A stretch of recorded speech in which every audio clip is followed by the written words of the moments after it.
Well, as Israel continues to bomb every inch of Gaza and block any real amount of aid getting to the people, we can get more insight on the situation now from the head of a mission for the Palestinian Territories for Doctors Without Borders, Marie-Elisabeth Ingres. Thanks so much for your time and joining us indeed from Gaza. You know, you're sitting there where it's happening. Maybe try and give us the latest on the situation around you.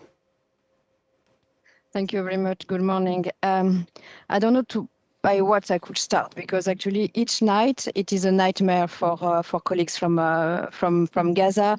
You mentioned it perfectly. Each night there are some airstrikes, especially in these moments in the north of Gaza, in the east and in the north. People are obliged to move, and they never know if they can come back or not. If you are going to Gaza City, it's totally destroyed. You have tents everywhere, and they don't know what to do, if they have to go to the south or to stay. They don't have enough food. They don't have enough water, and it is exactly the same situation in the south. And we hear regularly airstrike everywhere. You know, we're hearing today over 170 international charities, humanitarian groups looking at these distribution sites which have become such deadly sites. Hundreds of people killed by the Israeli military as they queue for food. You know, warning about the situation, saying it is massacres on a massive scale, according to Doctors Without Borders. What is put in place actually by the Israeli authorities through this Gaza Humanitarian Foundation is a way to totally dismantle the humanitarian assistance that we were all trying to give to the Palestinians. So each distribution is deadly distribution. So it's the first time in the world that we see that type of situation. It's totally unacceptable. We should not accept this type of situation. So it's the reason that we are urging to stop this type of distribution and to go back to the system which was working perfectly well before. During the ceasefire, we were able to send a lot of food, a lot of supply. It was not perfect, but at least the people, they were not starving, and they were not going to a place where they put their lives in danger, because it is what is happening. We receive a lot of people injured in our structures just because they are starving and they need food. Now, Israel has always justified this change in the distribution of meagre amounts of aid because they say Hamas and other terrorists were stealing the aid that was being delivered. You're in Gaza. I mean, what have you seen? What I see today is a chaos everywhere, because there is no rule. And in the site of distribution, it is the first one who is arriving in this site who can have something. You have only 4 sites of distribution, when before there was 400 sites. There is no list of beneficiaries. So it is, I would say, the strongest who can have access. And after you see the food in the market, but with prices which are totally insane, nobody can buy it. And then you see disputes between the different families and between the families and the Hamas. So I don't see where is the added value and the positive point to organize something, because we have the feeling on the ground that there is a kind of orchestration of the chaos in order that there is no possibility to everyone to live in peace. So impossible to live in peace, creating, as you say, further tensions and starving people.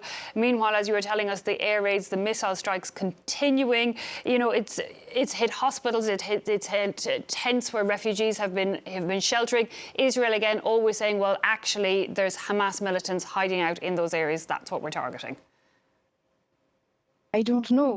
What I can tell you is that we are working in hospitals and health facilities. We are talking with people who are missing everything.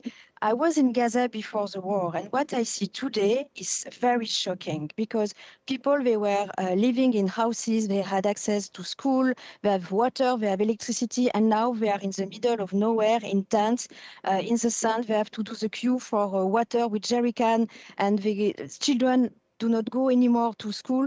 So I don't know because this is more a political, I would say, question. But what I see is a lot of people who are just in a very dire situation. Yeah, tens of thousands. I mean, and also the amount of hospitals that have been targeted. I mean, where is Gaza when it comes to healthcare facilities now? We're hearing from other organisations that there's pretty much nothing left available to people.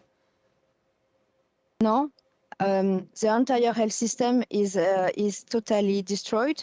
We have some hospitals which succeed to maintain some activities. The humanitarian actors, we put in place some field hospitals, but obviously we not replace the proper hospitals. And what happened with this food distribution is that all the hospitals were completely overloaded, and you have people in the corridor. There is not enough space for the intensive care, and even our colleagues are receiving injured people in the primary health center, where normally we don't receive this type of patient because we don't know. So everybody is trying to save these people and to treat these people, but we do not have enough capacities, we do not have enough supply, because since months we do not receive enough supply.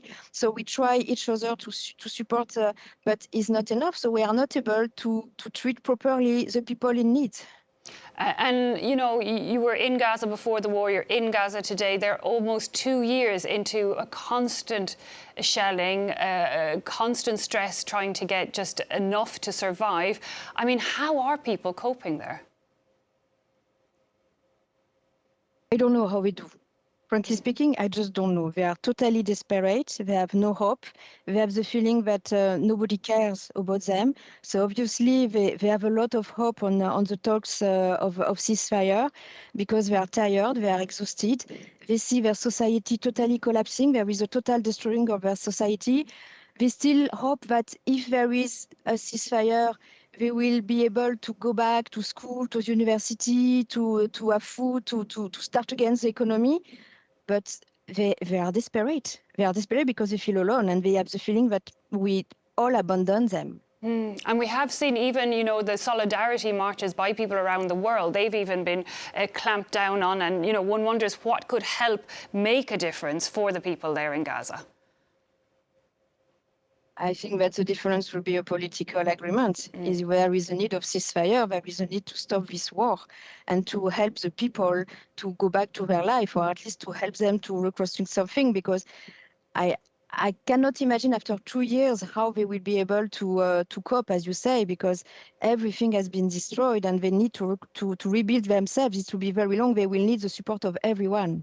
But it is a political solution which is needed. Indeed. And just finally, in your work for Doctors Without Borders, you know, have you ever seen anything like the situation in Gaza? Like, you know, how do you see it, the reaction as well from the world? Yeah, just try and put it into context for us. It looks like something we've never seen before, to be honest. In Gaza, no. For me, we never see that. And we are used to work in many situations. And I think that this one is the worst that we never heard. And we can talk about other conflicts where the situation is very, very complicated. But we do not give any choice to the people in Gaza. So we are working also in a very insecure situation. We never know each day when we are sending our teams on the ground, because we do a lot of water trucking, what will happen. And it's always a dilemma, saying, okay, what do we do? Do we send our teams, or are we very, I will say, conservative, say, oh, no, it's too dangerous? But if we do that, we do nothing. And we want to support these people as much as we can. Indeed, and as well as the bombing and the food supplies and all the aid, I believe even communications is difficult there in Gaza. That's also now often cut off. Yes, when I arrived, and 3 weeks ago, there was a shutdown in terms of communication, so it was not very easy. We managed, but indeed, it is really important to maintain the communication. And what is also a pity is that there is only our Palestinian journalists who can be there, and it would be great if there was authorization for the foreign journalists to come to testify about what is happening here in Gaza. Absolutely. Marie-Elisabeth Ingres, we'll have to leave it there, but thank you so much for joining us live from Gaza and trying to once again impede on us that horrifying situation that is ongoing in Gaza. Marie-Elisabeth Ingres there for Doctors Without Borders.